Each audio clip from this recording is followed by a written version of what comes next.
So good day mga mosing, kamusta na kayo? Ayan, long time no vlog tayo for today's video. Ayan, for today's video magbabawas-bawas tayo ng isda, magbebenta ako ngayon. So ayan, ito na yung binibreed natin. Hanggang ngayon hindi pa nagle-lay. Okay mo, bakit ganyan ka tagal mo mag-lay, ha? Ito yung ating take 5. Ayan, yung nakastop natin. Nasop natin sa DKCC natin yan. So ngayon, hanggang ngayon wala pa rin siyang egg. Pati dito sa dito wala pa rin, still waiting. Ayan, still waiting tayo dito mga bossing. Aray ko. So ngayon magbabawas tayo ng isda. Sa mga gusto, mag-PM lang kayo sa akin. And ito yung mga i-out natin. Tignan natin kasi kailangan natin magbawas. So ito yung ating for sale, pakita ko sa inyo.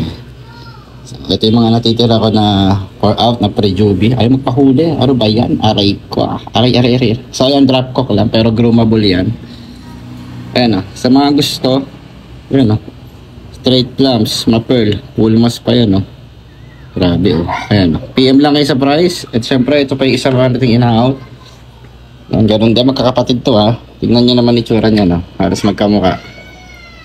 Ayan, PM lang sa mga gusto, full mask din, ayan, straight clams, ma-pearl grabe yan groomable yan drop cock lang sila. Ayan, umiiyak pa yung aso.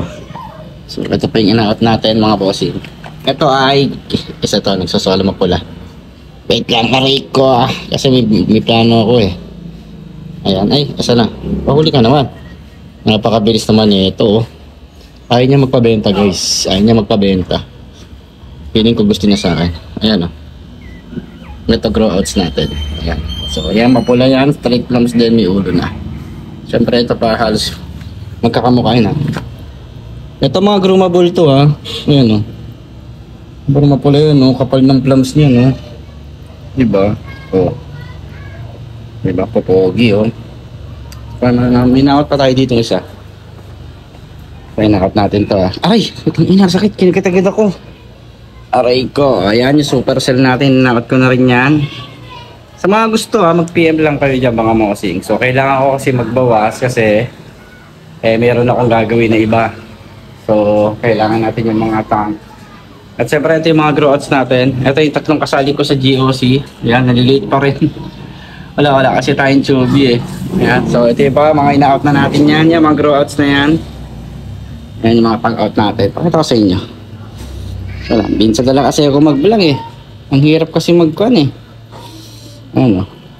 Yung mga pang-out natin magaganda yan. Ito pa. Basta ko din sa video, yun lang yung i-out ko Yan yung mga pang-out natin. Mga quality yan. Siyempre ito, plano ko na rin i-out to. Ayan, sa mga gusto, kampa, kunat Ayan diba? So, ayun lang. At tapos ito pa ibang mga isda ko dito. Ayan Pero hindi ko ina-out yan kasi papagandahin ko pa yan. Ito si berries. Tapos ito yung mga natitira natin. And so on ito, pamimigay ko pala to. Pamimigay ko yan pamimigay ko na yan. Yung copy ko, meron na may ari niya So hanggang doon lang yung aking update mga mosing. Alam niyo naman, yung mga nakailang araw pa na yung ulan.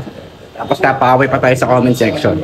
Pero okay lang yun, normal yun. So yun lang mga mosing. And happy fish keeping sa lahat. Medyo hindi kasi maganda panahon kaya doon nakapag-video. Sobrang tinignan ko rin yung mga isda ko, nakakaawa kasi nagka-drop hook, sobrang lamig. Hindi ko naman lahat malagyan ng heater diba?